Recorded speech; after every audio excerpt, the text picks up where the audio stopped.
کتابوں کے اندر یہ جملہ پڑھنے کو ملا ہے کہ پورا سال اللہ رب العزت کا ہی ہے. اس پورے سال کے اندر جو ایام ہیں، جو گھڑیاں ہیں، وہ مالک کی عطا کردہ ہے. لیکن جس طرح اللہ رب العزت نے حضرت یعقوب علیہ السلام کو 12 بیٹے عطا فرمائے، لیکن ان 12 بیٹوں میں سے جو سب سے زیادہ پیار اور سب سے زیادہ محبت تھی وہ حضرت یوسف علیہ السلام کے ساتھ تھی. تو اسی طرح ماہ محرم، ماہ صفر، ربیع الاول، یہ جتنے بھی مہینے ہیں یہ اللہ ہی کے ہیں. لیکن ان 12 مہینوں میں سے رب نے جس مہینے میں سب سے زیادہ رحمتیں اور سب سے زیادہ فضل اپنی مخلوقات پر فرمائی ہیں وہ ماہ رمضان المبارک ہے.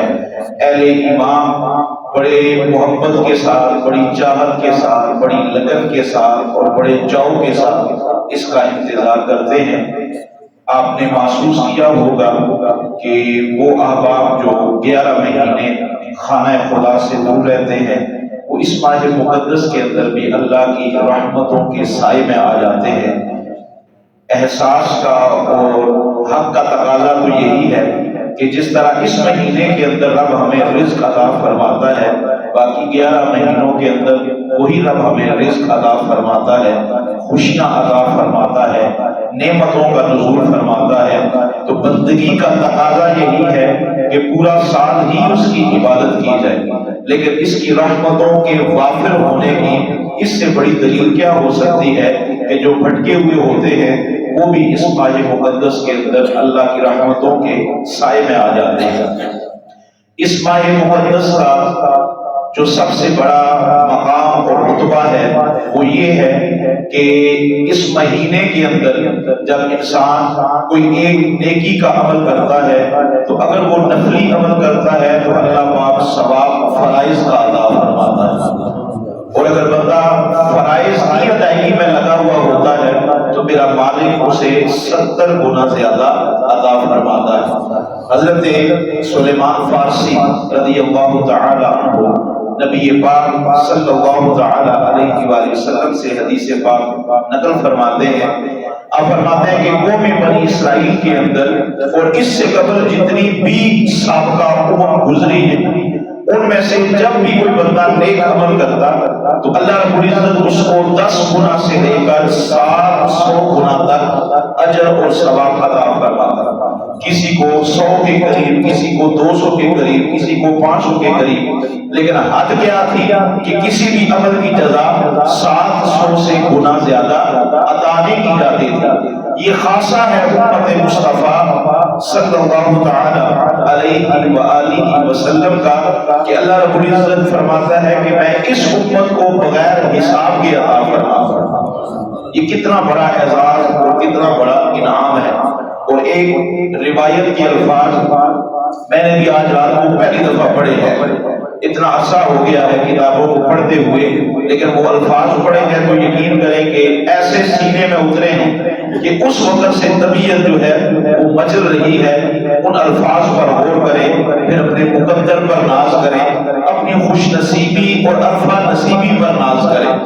نبی پاک صلی اللہ تعالی علیہ وآلہ وسلم فرماتے ہیں ماہ رمضان سے قبل اللہ رب العزت اپنے بندوں کو رحمت کی نگاہ سے دیکھتا ہے، محبت کی نگاہ سے دیکھتا ہے، اور جس کو وہ محبت کی نگاہ سے دیکھتا ہے میرا مالک اسے روزے رکھنے کی توفیق عطا فرما دیتا ہے.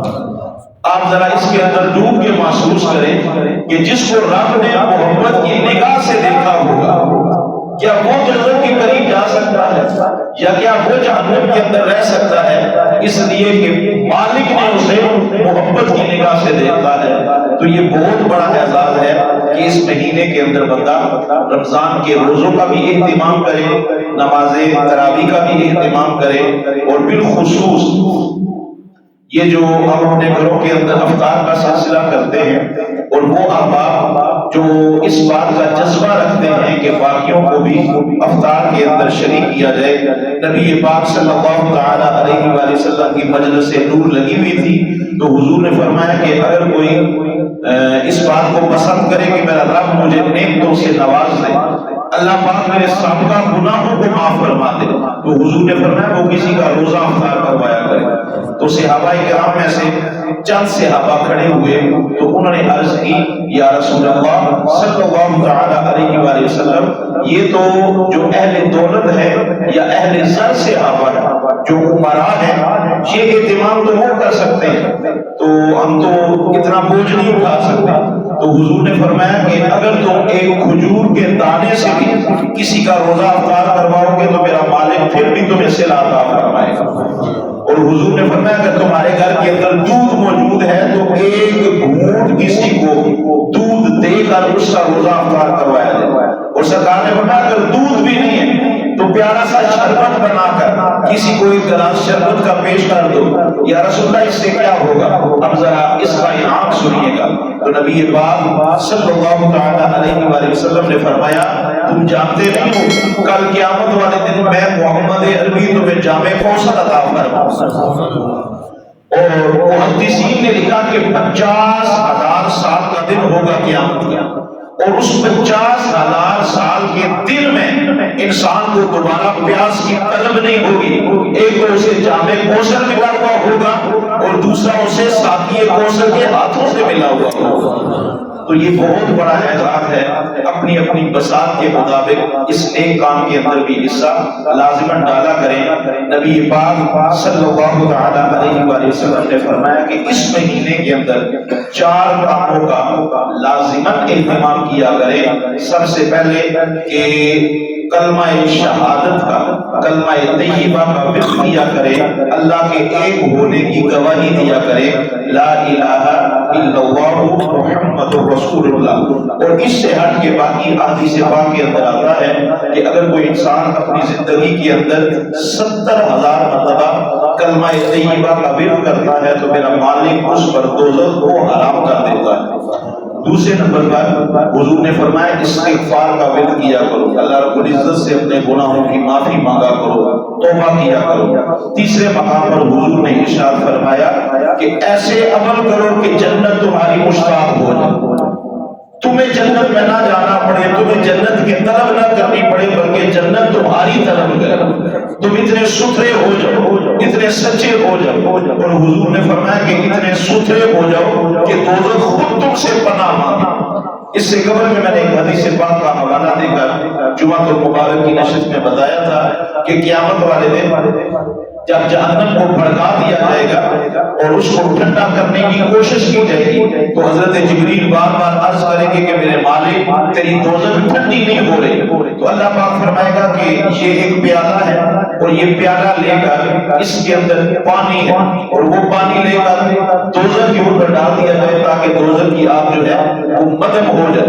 تو حضرت جبریل امین جب وہ پیالہ لے کر دوزخ کے قریب جائیں گے تو دوزخ خود پناہ مانگے گی کہ اے جبریل میرے اندر یہ پانی نہیں پھینکنا. اتنی بڑی دوزخ جو ہزاروں سال سے جل رہی ہے لیکن ایک پانی کا پیالہ اس سے وہ ڈر رہی ہے. تو حضور سے پوچھا گیا یا رسول اللہ صلی اللہ تعالی علیہ وآلہ وسلم اس پانی اس پیالے کے اندر کون سا پانی ہے؟ حوض کوثر ہے, آب زمزم ہے, کیا چیز ہے؟ تو حضور ارشاد فرما رہے ہیں یہ میری امت کے گناہگاروں کے آنسو ہیں. ان کے اندر اتنی طاقت ہے کہ دوزخ بھی پناہ مانگ رہی ہے. تو گویا کہ اس ماہ مقدس کے اندر اللہ رب العزت کی بارگاہ میں آہوزاری کی جائے. آخری حدیث پاک نبی پاک صلی اللہ علیہ وآلہ وسلم نے فرمایا کہ جب انسان روزہ رکھتا ہے تو آپ محسوس کرتے ہیں کہ معدے کی ایک ہومک ہوتی ہے, منہ سے ایک بو آتی ہے. ہم اس کو بد بو تو نہیں کہہ سکتے لیکن ایک بو سی محسوس ہوتی ہے.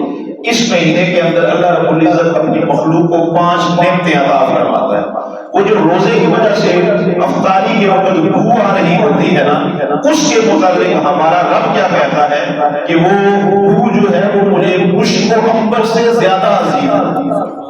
آپ محسوس کریں بندہ ایک عمل کرتا ہے اور رب اس عمل کی تعریف فرما رہا ہے تو اس عمل کا اللہ رب العزت اجر کتنا عطا فرمائے گا. دوسرے مقام پر حضور نے فرمایا کہ میری امت کے لیے اس مہینے کے اندر دریا کی مچھلیاں جو ہیں وہ دعائیں مغفرت کرتی ہیں, ان کی خلقوں کی تعداد ہے، کتنی بھی تعداد ہو اس حساب سے دعا کرتے ہیں۔ تیسرے مقام پر حضور نے فرمایا کہ اس مہینے کے اندر جنت کو آراستہ کیا جاتا ہے۔